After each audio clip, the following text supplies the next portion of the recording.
धरो चरण पर शीश। गुरु जी राम देवानंद जी महाराज ने दियो नाम बख्शीश। कोटि कोटि सिजदा करूं, कोटि कोटि प्रणाम। चरण कमल में राखियो में बांधी जम गुलाम। कुता हूँ गुरुदेव का रामपाल दास का नाम। गले प्रेम की जेवड़ी जाखे चो जाऊं। तो करो तो बावड़ू, दूर दूर करो तो जाऊं। जो राखो तो ही रहूं, जो देवो सुख।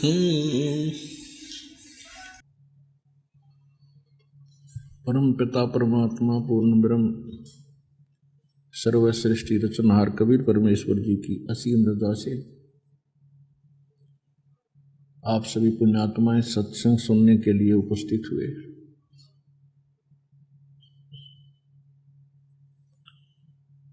जिन पुण्यात्माओं के ऊपर परमात्मा की विशेष रजा होती है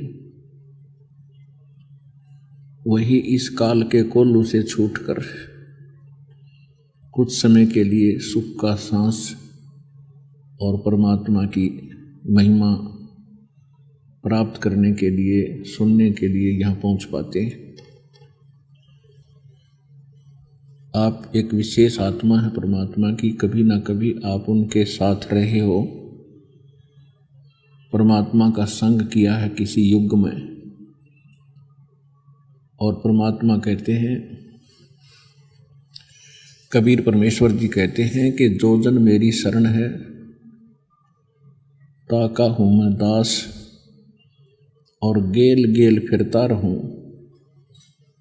जब तक धरती आकाश। हम इस काल भगवान के द्वारा अपने को इतना अज्ञानी बना दिया गया है कि हम परमात्मा के उस मूल उद्देश्य को समझ नहीं पाते जो वो अपने संदेश के द्वारा हमें सुनाना चाहते हैं, हमारे को बताना चाहते हैं। हम दुखी होते हैं तो परमात्मा की खोज करते हैं, सुखी होते हैं तब हम बकवादों को खोजते हैं, और जब सुख होता है तब परमात्मा याद नहीं करते। जब दुख के कैर टूटते हैं तब हम भगवान को याद करते हैं। तो परमात्मा कहते हैं यदि आप सुख में भी भगवान को याद रखें तो आपका ये जीवन भी सुखमय रहे, कष्ट आप पर आवा नहीं। जिस समय कष्ट आ जाते हैं तब भगवान को याद करते हो तब तक बहुत देर हो चुकी होती है। सुख में सुमर दुख में सुमरण सब करें, सुख में करे ना कोई। कहें कबीर जय सुख में सुमरण करें तो दुख काहे को होए। सुख में सुमरण किया नहीं फिर दुख में करते याद। कहें कबीरता दास की फिर कैसे लगे फरियाद। तो हम सुख में यदि भगवान की भक्ति करें तो हमारे ऊपर आपदाएं नहीं आवे। आपदाएं घेर लेती हैं तब हम भगवान को याद करते हैं, फिर कहते हैं जिन्होंने सुख में भगवान को याद रखा है उन पर आपदाएं नहीं आती। ये विधान है भगवान का। और जिन्होंने सुख में भगवान याद किया नहीं, दुख में फिर रोने लगे, फिर परमात्मा नहीं सुनता। फिर सुनता कैसे है? कहते हैं कबीर हरि जय रूठ गया तो गुरु की शरण में जावे, और कहें कबीर गुरु रूठ गए तो हर ना करे सहाय। अब जब तक हमारे पुण्य चलते हैं तब तक तो हमारा राम प्रसन्न होता है, भगवान खुश होता है। जैसे कोई व्यक्ति सुखी नजर आता है तो आम व्यक्ति कहता है कि भाई इस पे भगवान राजी है, परमात्मा इस पे प्रसन्न है। और जो दुखी व्यक्ति होते हैं वो स्वयं ही कहते हैं कि हमारा राम रूठ गया, हमारा भगवान रुष्ट हो गया। कारण क्या है कि जब तक हमारे पुण्य चलते हैं, शुभ कर्म चलते हैं, तब तक हमें कोई आपत्ति नहीं आवेगी। हम चाहे कितने गलत काम करते रहें, चाहे हम कितना उद्मस उतारें और कितनी ही गलत वस्तुओं का सेवन करें। जैसे हम पहले देखा करते थे और अब तो और अच्छी तरह ध्यान में आती हैं ये बातें, जो व्यक्ति कभी भगवान को स्वप्न में भी याद नहीं करते और सारा दिन कोई गुटी लावे, कोई ताश खेले या कोई बकवाद करे, अटपट करता है और सारे सुख हैं उनके पास, तो अब परमात्मा के इस ज्ञान से पता चला कि इनके अभी कोई संस्कार ठीक चल रहे हैं। और जब उनके ऊपर आपदाएं आने लगी, एक से एक बढ़कर उन पर आपत्ति टूटी, लेकिन उस समय हमें यह ज्ञान नहीं था कि अब ये दुखी क्यों हो गए। अब पता चला कि हमारा जो प्रारब्ध बनता है एक जीवन का, मनुष्य का जो जीवन निर्धारित किया जाता है, वैसे तो प्रत्येक प्राणी का ही, तो उसमें पुण्य और पाप दोनों ही का योग किया जाता है। जिनके संचित कर्म वो हैं जो युगों युगों से आप जी करते आए हो, और वो आपके दो अकाउंट खुले रहते हैं, एक बैड अकाउंट, एक गुड अकाउंट। बैड अकाउंट में ये सब पाप इकट्ठे लिखे जाते हैं और गुड अकाउंट में आपके पुण्य और भक्ति कर्म नोट होते हैं। जिनके संचित कर्मों में पुण्य अधिक हैं और पाप भी पैरेलल हैं ही, तो उनकी एवरेज ली जाती है। जैसे 20% पुण्य ले लिए, 20% पाप ले लिए। जब पाप जिसके लाख हैं तो अपने आप बहुत घने होंगे, और पुण्य थोड़े हैं तो 20% में थोड़े ही पुण्य आएंगे।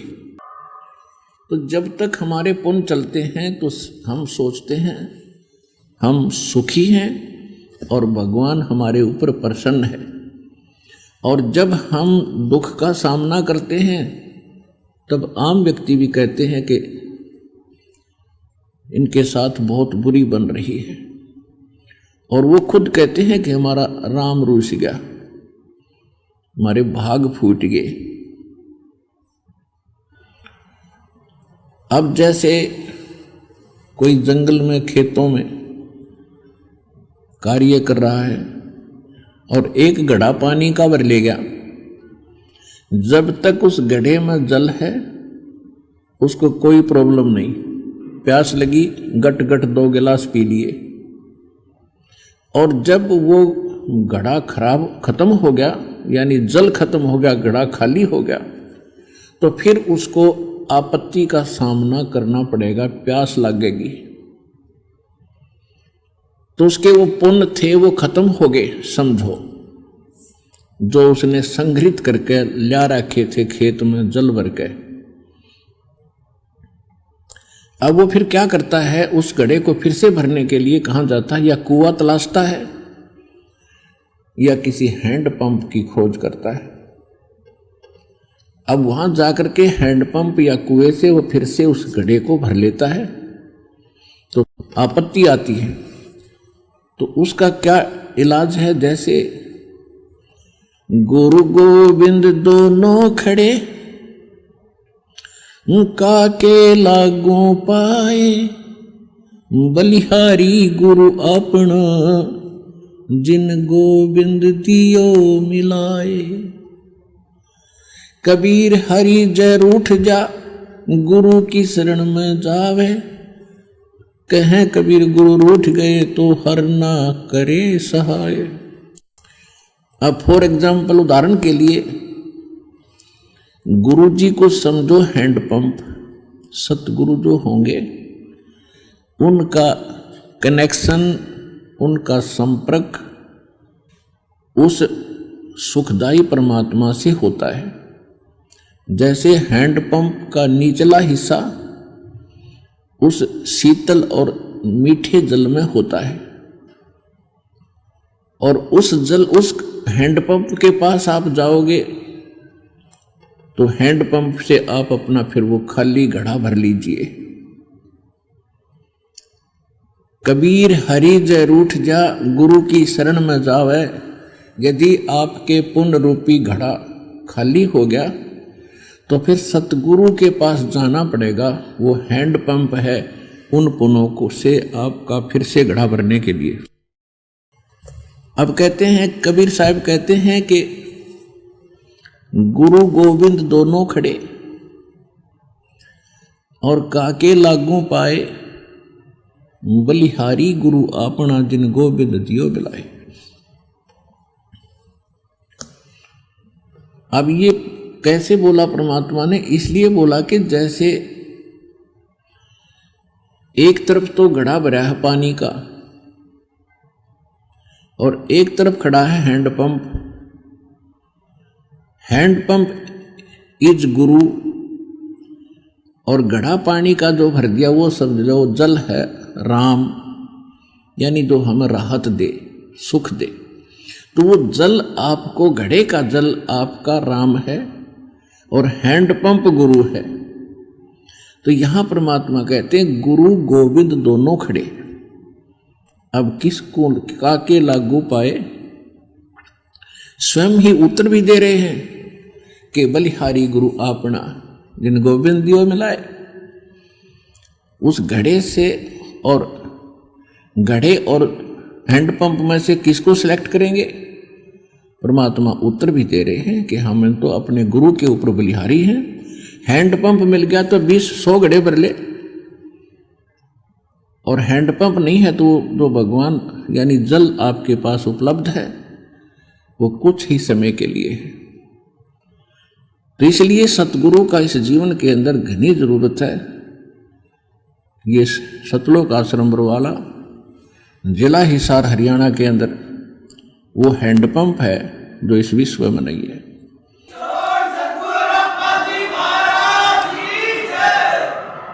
जो आपको राम मिला दे, और जो आपके खाली घड़े को पुनः से फिर से भर दे। इस विश्व में वो प्रक्रिया है ही नहीं जो ईशदास के पास है। अब क्या बताते हैं परमात्मा? राम नाम रटते रहो, जब तक घट में प्राण, कबू तो दीन दयाल के भनक पड़ेगी कान।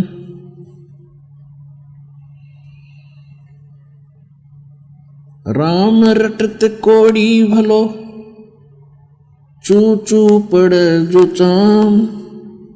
वो सुंदर शरीर किस काम का, जा मुख नाही नाम। राम रटत निर्धन भलो, टूटी घर की छान।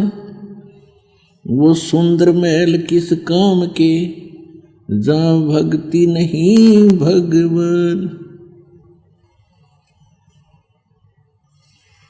राम रटत कन्या बली, साकेट भलो न पूत। जैसे छेरी के गल में गलथना, जिसमें दूध न मूत। परमात्मा कहते हैं कि राम रटत कोढ़ी भलो, कोढ़ी जिसके चाम भी कट कट के गिर रहा हो।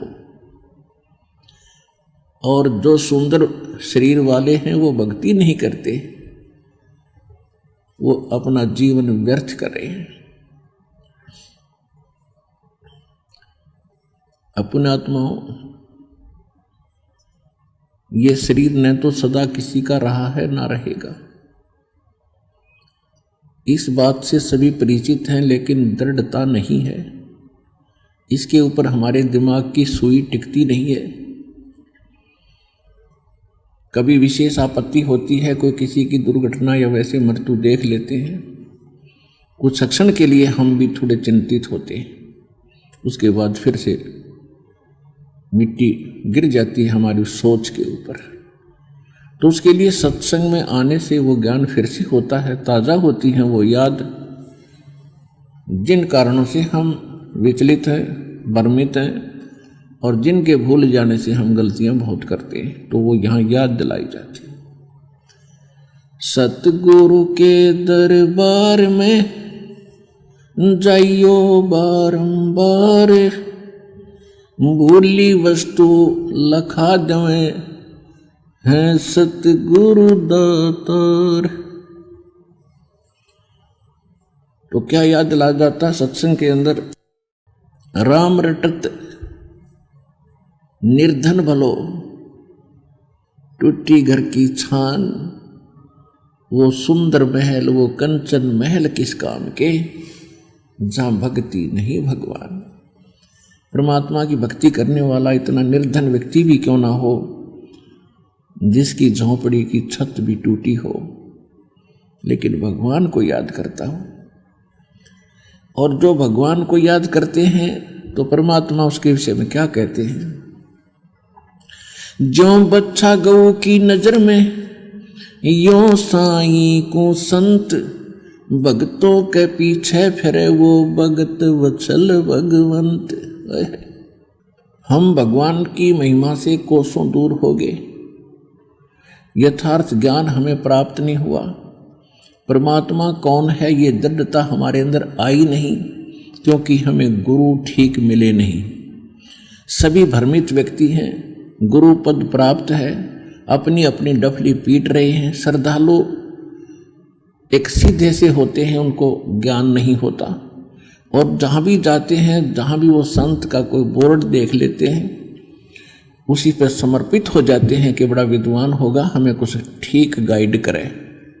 वो स्वयं भ्रमित हैं, तो उन्होंने आज तक समाज को ठीक गाइड नहीं किया, और जिसका परिणाम आज तक ये मानव भोग रहा है।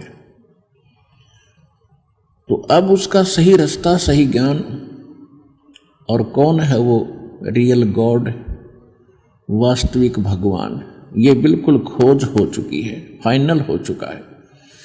अब आपने केवल भक्ति भक्ति करनी शेष रह रही है, इस ज्ञान को समझ के। कबीर साहब कहते हैं, मां मुंड है उस गुरु की जिससे संशय न जाए। कहते इसे गुरु का भाड़ में जाओ, वो गुरु जिससे शंका निवारण नहीं होती संत भगत की। तो इस ज्ञान को दास जो आपको बता रहा है, ये गॉड गिवन है, ये कोई रामपाल का अपना घर का बनाया हुआ नहीं है। ये गॉड गिवन स्पिरिचुअल नॉलेज है, बिल्कुल रियल है। ये आपका कब समझ में आवेगी, वो आपके श्रद्धा पर डिपेंड करता है, आपकी निष्ठा पर डिपेंड करता है। जितनी श्रद्धा से, जितनी आस्था से इसको सुनोगे, ये एक दिन फाइनल हो जाएगा कि कबीर इज गॉड। और जो साधना दास बताता है फाइनल मंत्र है, विश्व में इसके अतिरिक्त कोई ज्ञान नहीं, कोई भगवान नहीं, और कोई भक्ति नहीं। और तभी आप आगे बढ़ोगे।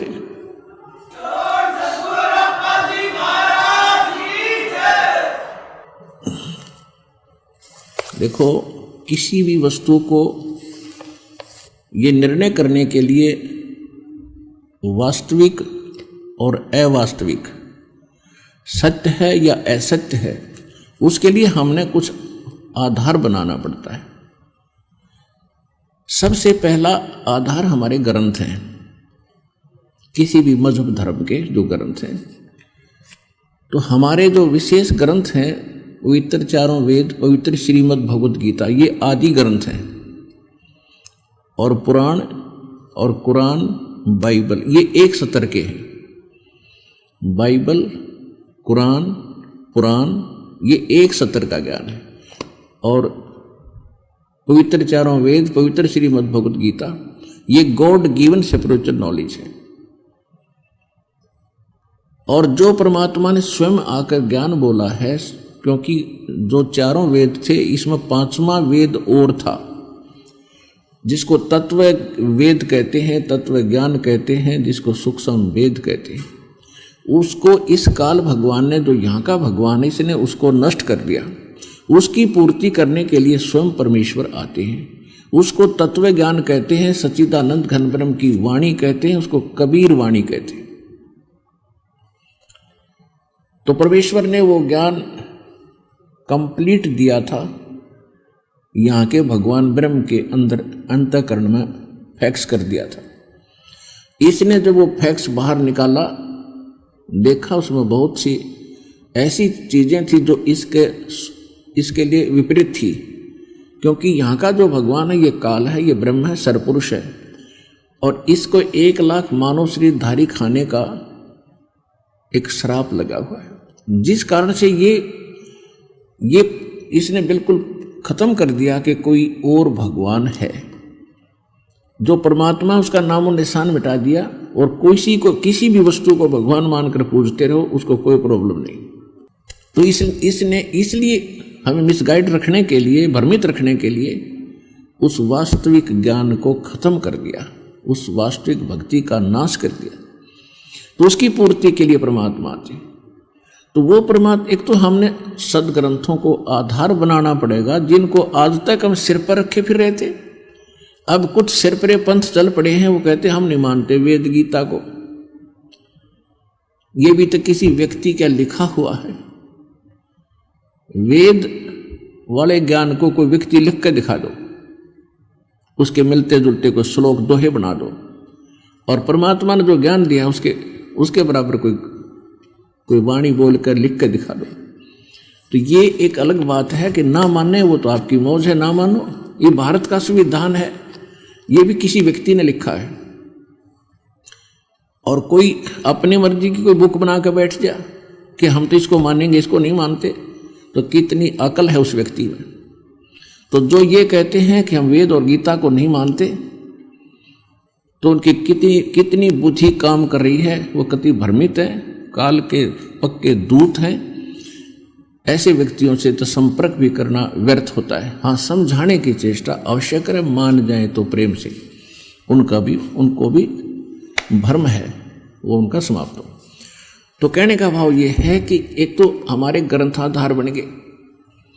ग्रंथों में मेन ग्रंथ हैं, मेन ग्रंथ तो ये है सच्चिदानंद घन ब्रह्म की वाणी, कबीर परमेश्वर ने जो स्वयं आकर ज्ञान दिया है, कबीर वाणी। तो कबीर वाणी को तो हम पढ़ते 600 वर्ष से आ चुके हैं, कबीर पंथी नहीं समझ सके, क्योंकि ये तत्व ज्ञान है। और तत्व ज्ञान को समझना कोई बालकों का खेल नहीं है। और जितने भी विश्व के आज वर्तमान के अंदर संत हैं, वो तो कह भी नहीं जानते भक्ति मार्ग का। और ये PhD की बातें हैं, वो पहली कक्षा के बच्चे नहीं है। तो इन PhD के ज्ञान को वो कैसे समझ सकेंगे? वैसे गुरुपद प्राप्त करके वो खुश हो रहे हैं। तो उनको समझने के लिए परमात्मा की कृपा और उसका कृपा पात्र संत, उन्हीं की रजा से उनको ठीक सुलझा सकता है। कबीर परमेश्वर कहते हैं, 9 मन सूत उलझिया, और ये ऋषि रहे जखमार, और सतगुरु ऐसा सुलझा दे उलझन दूजी बार। तो अब ऐसा सुलझा दिया इस ज्ञान को, हर प्रमाणित करके एक केंद्र पर 6 प्रमाण दिए दास ने, जब जाके ये अज्ञान ने जगह छोड़ी है और आपके हृदय में ये ज्ञान समाया है।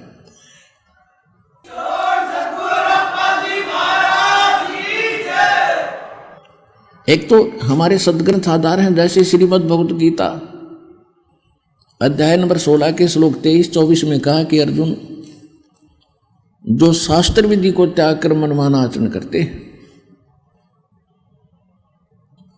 उनको न तो कोई सुख होता है और न ही उनको कोई सिद्धि प्राप्त होती है और न ही उनकी परम गति होती है। और इन तीन पदार्थों के लिए ही हम भक्ति करते हैं। सुख हो, हमारे अंदर ऐसी शक्ति आवे ताकि हम अपनी भक्ति कर सकें और सतलोक जाएं उस शक्ति से, भक्ति की सिद्धि से। और तीसरा, हमारी परम गति हो। अगर यही नहीं हुआ तो फिर फायदा क्या भक्ति का। और शास्त्र विधि त्याग कर मनमानी पूजाएं करने से तो ये तीनों पदार्थ नहीं मिलेंगे।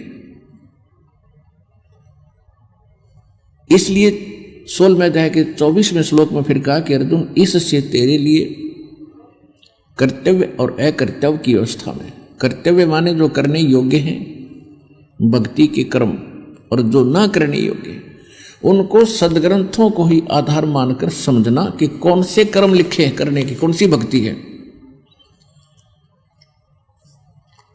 और दूसरा, फिर हम उन महापुरुषों को आधार मानेंगे जिनको परमात्मा मिले हैं। उन महापुरुषों ने कौन से मंत्र जाप किए हैं, उन्होंने किसको खुदा बताया है, किसको भगवान बताया है, और वही हमारे सदग्रंथ वेद और गीता बताते हैं।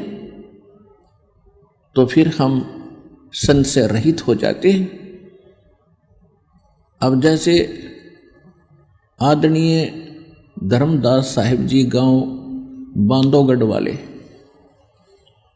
मध्य प्रदेश के अंदर हुए हैं, उनको परमात्मा सीधे मिले थे सतलोक से आकर के। ये परमात्मा की महिमा में वेदों में लिखा है कि वो परमात्मा अपने निज स्थान सत्यलोक उस सुख स्थल से चलकर आते हैं, गति करके आते हैं, सशरीर आते हैं और यहाँ अच्छी आत्माओं को मिलते हैं, उनको ज्ञान से परिपूर्ण करते हैं, अपना परिचय देते हैं। फिर वो संत भी उस परमात्मा की आंखों देखी महिमा का गुणगान किया करते हैं। उनमें से कौन कौन वो महापुरुष हुए हैं जिनको परमात्मा मिले हैं? नंबर 1, आदरणीय धर्मदास साहिब जी,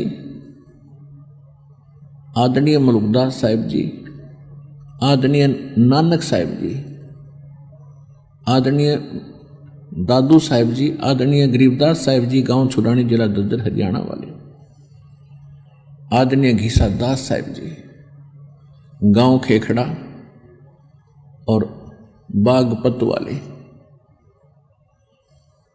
आदरणीय स्वामी रामानंद जी काशी वाले।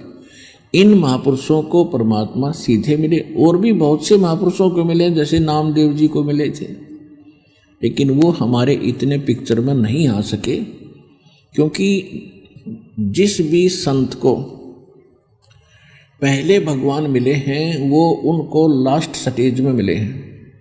जैसे नामदेव जी पुराने संस्कार बहुत ज़्यादा थे, पिछले पुण्य अधिक थे, सिद्धियाँ थी, उससे पहले बहुत सुप्रसिद्ध हो चुके थे और वो ओम नाम का जाप करते थे, रामकृष्ण को भी साथ ही भक्ति करते थे। फिर बाद में परमात्मा उनको मिले, उनको सच्चाई से परिचित कराया, फिर उनकी एकदम सच्ची भक्ति की न्यारी हो गई थी, लेकिन वो पिक्चर में नहीं आ पाती, जिस कारण से हम पहले वाली ही उनकी महिमाओं का गुणगान करते कराते और सुनते सुनाते रहे, जिस कारण से हम सच्चाई से अपरिचित रहे। और भी बहुत से महापुरुषों को मिले हैं, आदरणीय हजरत मोहम्मद जी को मिले और उनको परमात्मा यहाँ एक मिनी सतलोक है परमात्मा का, एक ब्रह्मांड में, वहाँ लेकर गए उनकी परीक्षार्थ, लेकिन वो नहीं, अपनी इच्छा वहाँ रहे नहीं, उनको वापस छोड़ दिया। और भी बहुत से महापुरुष हैं जिनको परमात्मा मिले, उनको साथ लेकर के सचखंड गए। तो अब उन महापुरुषों ने क्या बताया है कि परमात्मा कौन है और कैसा है। अब जैसा कि दास साहब को बता रहा है बार बार कि वेद भी यही बताते हैं कि परमात्मा सतलोक में रहता है, वहाँ से गति करके आता है, मनुष्य सदृश है, और उसी का समर्थन वो महापुरुष करते हैं जिनको परमात्मा मिले हैं। आदरणीय धर्मदास साहिब जी को परमात्मा मिले थे मथुरा के अंदर, और उस समय वो श्री कृष्ण श्री विष्णु जी के पुजारी थे। शंकर भगवान की भी साथ साथ हम जैसे हिंदू धर्म में पूजा करते ऐसे वो कर रहे थे। एकादशी का व्रत रखते थे, तीर्थों पर विश्वास करते थे, व्रत भी बहुत करते थे, धर्म भंडारे भी करते थे। उनको परमात्मा मथुरा में मिले, उनको तत्व ज्ञान से परिचित कराया और उसके बाद फिर भी उनकी समझ में नहीं आई तो फिर उनको सचखंड अपने सतलोक जहाँ भगवान निवास करते हैं, जहाँ हम सभी रहा करते थे, हम अपनी गलती से यहाँ आए हैं, उस स्थान पर लेकर गए। अब उसके विषय में धर्मदास जी ने परमात्मा की महिमा को कैसे सुनाया है। जैसे धर्मदास जी बार बार ज़्यादा विवाद करते थे, ज्ञान को समझने में देरी कर देते थे, क्योंकि सबके साथ ऐसा ही होता है। प्रथम बार जब इस ज्ञान को सुनते हो तो प्रत्येक को ऐसा लगता है जैसे ये कुछ अटपटा है और ठीक सा नहीं लगता। तो धर्मदास जी ने ऐसे कई बार बकवाद करी थी, 5-6 बार, और परमात्मा उनको ज्ञान बताते थे, अंतर्ध्यान हो जाते थे। वो फिर रोते थे, तड़पते थे, फिर मिलते थे, फिर ज्ञान सुनाते थे, फिर कहीं ना कहीं वो पुराना पेंट फिर से गड़बड़ कर जाता था, पुराना रंग, तो परमात्मा फिर अंतर्ध्यान हो जाते थे। क्योंकि परमेश्वर ने अपने गवाह तैयार करने थे आज इस बिचली पीढ़ी के लिए, इसलिए उनके साथ इतना झंझट किया, इतना खड़ा किया, और फिर सतलोक लेकर गए, फिर उनको वापस छोड़ा। फिर वो निश्चिंत और दृढ़ हो गए कि अब कोई संसार में भगवान दूसरा नहीं है। तो उन्होंने क्या बताया है, जैसे आदरणीय धर्मदास साहिब जी को परमात्मा सचखंड लेकर गए,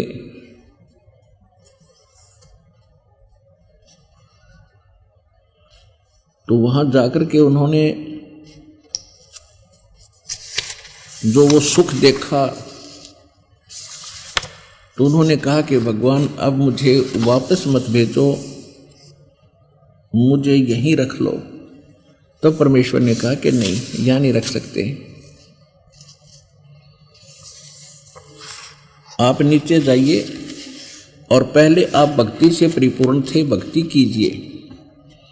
मैं ऐसा मंत्र दूंगा धर्मदास तुझे, ऐसा सत्यनाम दूंगा, सार नाम दूंगा कि आप शीघ्र ही भक्ति से धनी हो जाओगे और यहां आ जाओगे।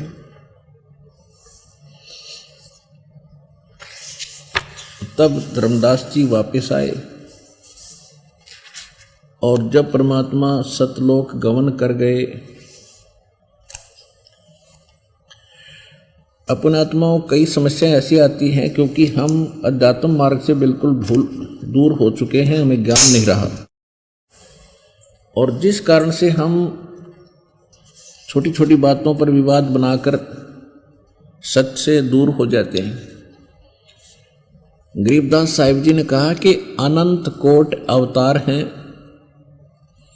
ये 9 चित्त में बुद्धि नाश, और खलक खेल खलक में 6 ऋतु 12 मास। परमात्मा के असंख्य ब्रह्मांड हैं और परमात्मा जब चाहे जिस क्षण में पृथ्वी पर आ जाता है और 1 सेकंड में अपने लोक में होता है। इसके विषय में आदरणीय नानक साहब जी कहते हैं कि अंधुल्ला नीच जात परदेसी मेरा, छिन आवे तिल जावे, और ताकि संगत नानक रहंदा क्यों कर मोंढा पावे। नानक साहब जी ने कहा कि खाई सूरत मुलुक की वेश, ए ठगवाड़ा ठगी देश, खरा सियाणा बहुता बार ये धानक रूप रहा करता। तो उसके विषय में ये कहा है कि वो परमात्मा ऐसा है, 1 सेकंड में तो मेरे पास बैठा दिखा है, दूसरी क्षण में मैं देखता हूं वो सतलोक जा चुके होते हैं। तो ऐसे कबीर परमेश्वर जी जब चाहे यहाँ आ जाते हैं, सहसरी आते, सहसरी चले जाते हैं। वैसे ये 21 ब्रह्मांड काल की जेल है और इस जेल में कैदी ही आ सकते हैं, लेकिन राजा के लिए कोई प्रतिबंध नहीं होता, वो किसी जेल में कभी जा सकता है और उन कैदियों को सुविधाएं देने के लिए। तो वो परमात्मा हमारे राजा हैं, हमारे मालिक हैं, वो कभी भी आ सकते हैं, कभी भी जा सकते हैं। तो यहां धर्मदास जी ने क्या बताया है, जब परमात्मा अंतर ध्यान हुए, धर्मदास जी क्या पुकार रहे हैं, आज मोहे दर्शन दियो जी कबीर, आज मोहे दर्शन दियो जी कबीर, सतलोक से चल कर आए, सतलोक से चल कर आए, काटन यम की जंजीर, आज मोहे दर्शन दियो जी कबीर, आज मोहे दर्शन दियो जी कबीर, थारे दर्शन से मारे पाप कटत हैं, थारे दर्शन से मारे पाप कटत हैं, निर्मल होवे जी शरीर, आज मोहे दर्शन दियो जी कबीर, आज मोहे दर्शन दियो जी कबीर, अमृत भोजन मारे सतगुरु कर है, अमृत भोजन मारे सतगुरु जी में, वो शब्द दूध की खीर, आज मोहे दर्शन दियो जी कबीर, आज मोहे दर्शन दियो जी कबीर, हिंदू के तुम देव कहाए, हिंदू के तुम देव कहाए, मुसलमान के पीर, आज मोहे दर्शन दियो जी कबीर, आज मोहे दर्शन दियो जी कबीर,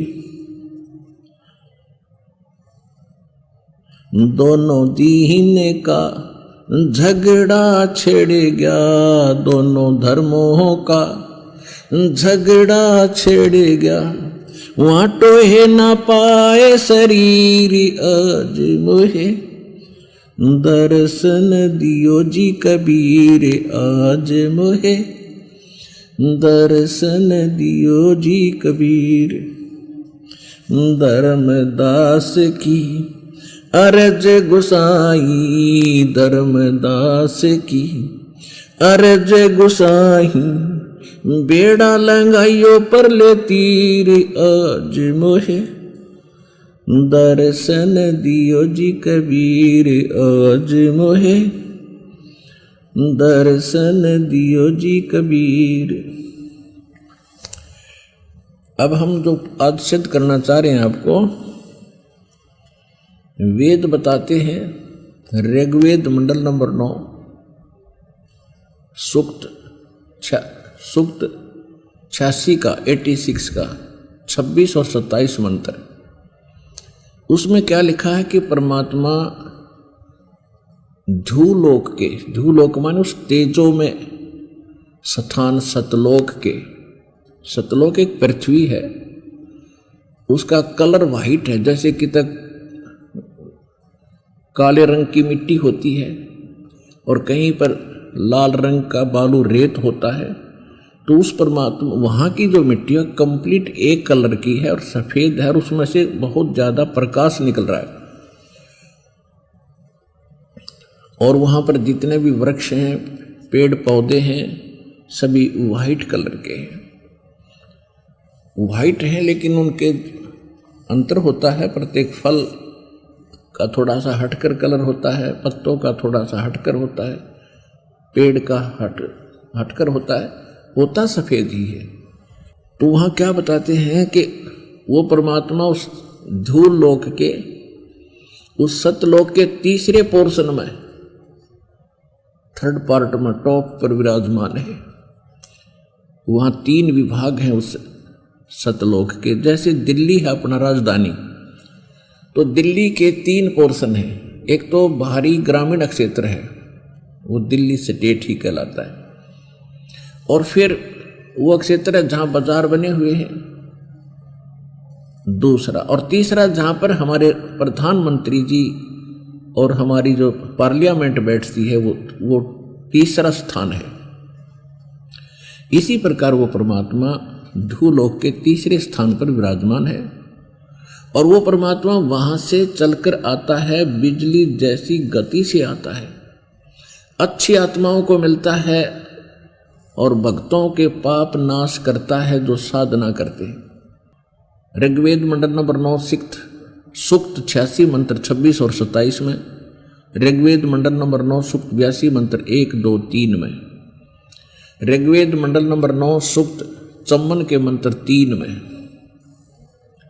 ऋग्वेद मंडल नंबर 9 सूक्त 20 मंत्र 1 में, ऋग्वेद मंडल नंबर 9 सूक्त 1 मंत्र 8 और 9 में, ऋग्वेद मंडल नंबर 9 सूक्त 94 के मंत्र 1 में, ऋग्वेद मंडल नंबर 9 सूक्त 95 के मंत्र 2 में, ऋग्वेद मंडल नंबर 9 सूक्त 96 यानी 96 के मंत्र 17 से लेकर 16 से लेकर 20 तक, और भी अनेक स्थानों पर इसका सारांश बता देता है दास कि वो परमात्मा 3 प्रकार से लीला करता है सभी प्राणियों की केयर टेक करने के लिए, देखभाल के लिए।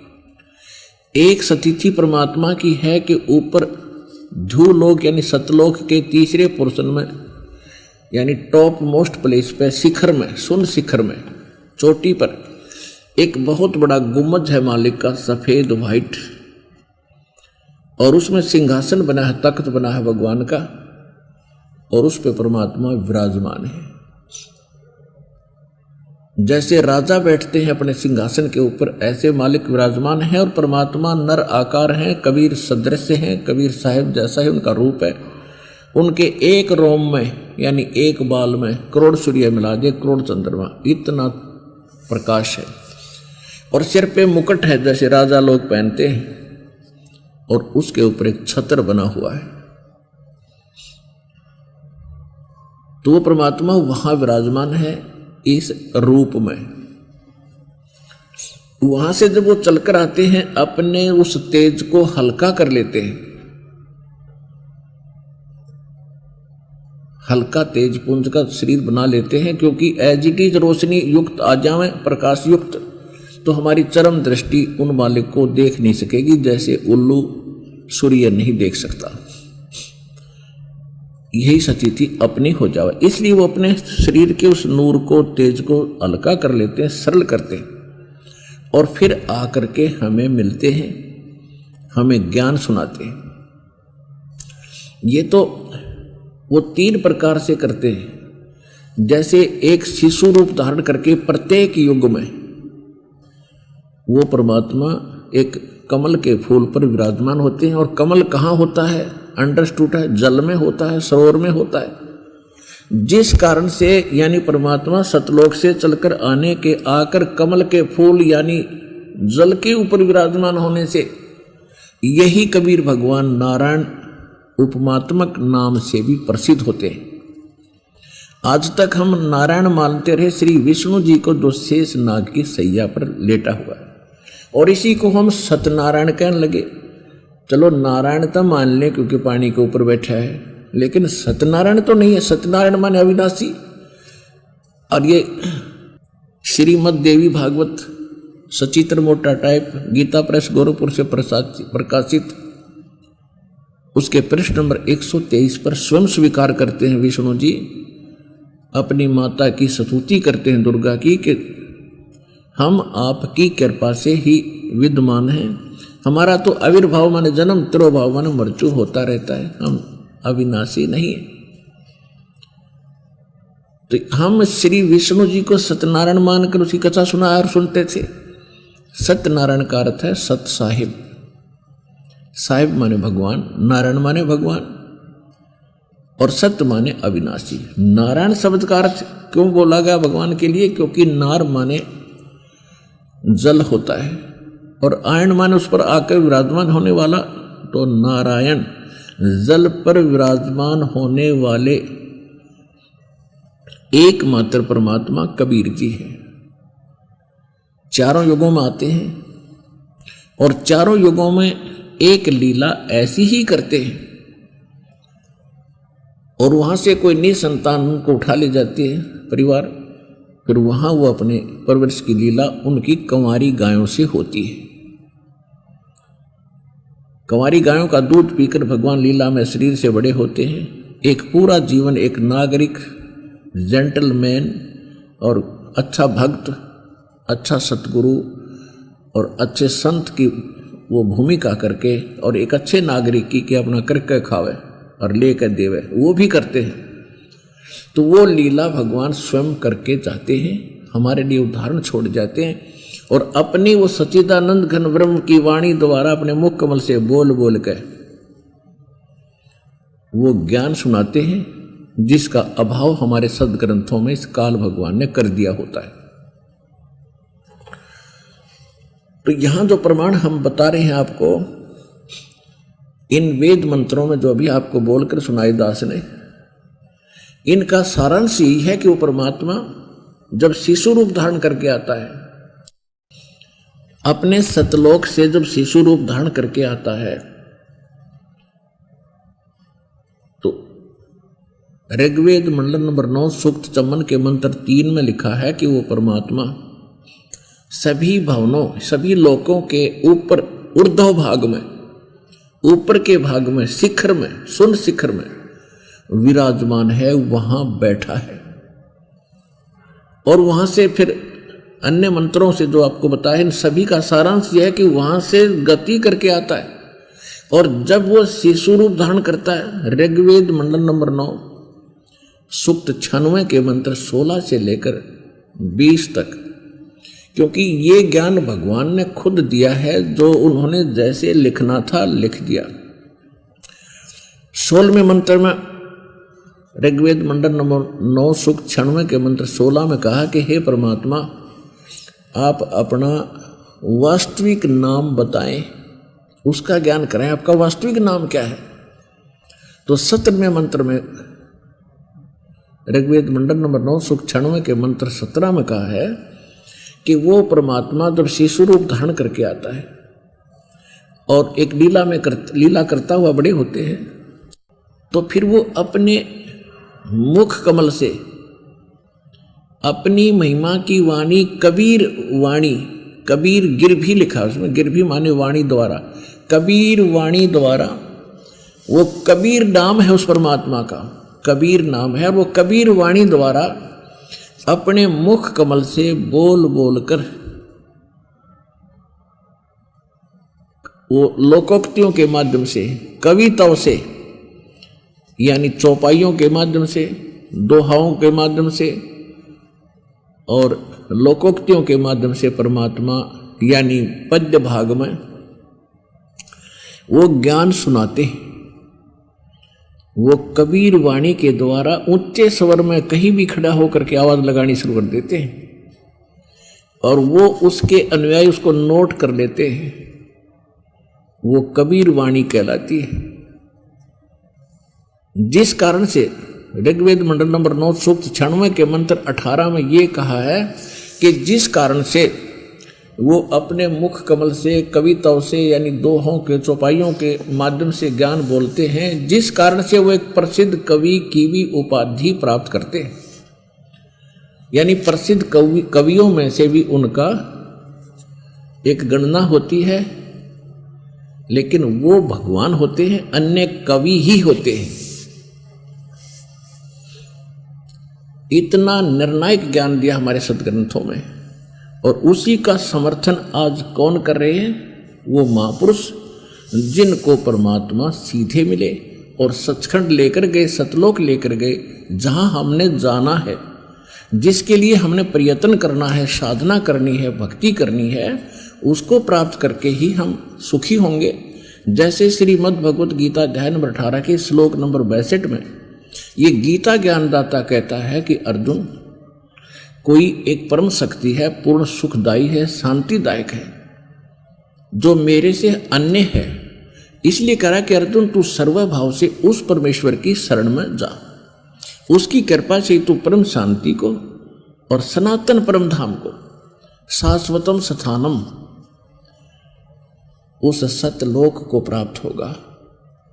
गीता अध्याय नंबर 15 के श्लोक 4 में कहा है कि जब तत्वदर्शी संत मिल जाए, क्योंकि गीता ज्ञानदाता गीता अध्याय नंबर 4 श्लोक 32 और 34 में ये स्पष्ट कर देता है कि पूर्ण परमात्मा अपने मुख कमल से एक तत्व ज्ञान का प्रकाश करता है, बोलता है, सुनाता है, और उसके अंदर धार्मिक अनुष्ठानों की विस्तार के साथ जानकारी दी गई होती है। उससे मैं परिचित नहीं हूं। चौथे अध्याय के 34वें श्लोक में कहा कि उस तत्व ज्ञान को तू तत्वदर्शी संतों से पूछ। यदि गीता ज्ञान दाता को ज्ञान होता तो एक अध्याय और बोल देता कि बिजली पड़े थी, उसको पता नहीं था। ऑप्शन छोड़ दिया कि तत्वदर्शी संत है, उस परमात्मा के गूढ़ रहस्य को जानते हैं, उनसे संपर्क साध, उनको विनम्र भाव से दंडवत प्रणाम करके प्रश्न पूछ, फिर वो तत्वदर्शी संत तुझे उस परमात्म तत्व का यथार्थ ज्ञान बताएंगे। तो 15वें अध्याय के 4 श्लोक में श्रीमद् भगवद गीता में कहा कि जब तत्वदर्शी संत तुझे मिल जाए, उस तत्व ज्ञान रूपी शस्त्र के द्वारा इस अज्ञान को हटाकर काट के उसके पश्चात परमेश्वर के उस परम पद की खोज करनी चाहिए, जहां जाने के बाद साधक फिर लौटकर कभी संसार में नहीं आते। और जिसने सभी ब्रह्मांडों की रचना की है, यानी संसार रूपी वृक्ष की प्रवृत्ति जिससे विस्तार को प्राप्त हुई है,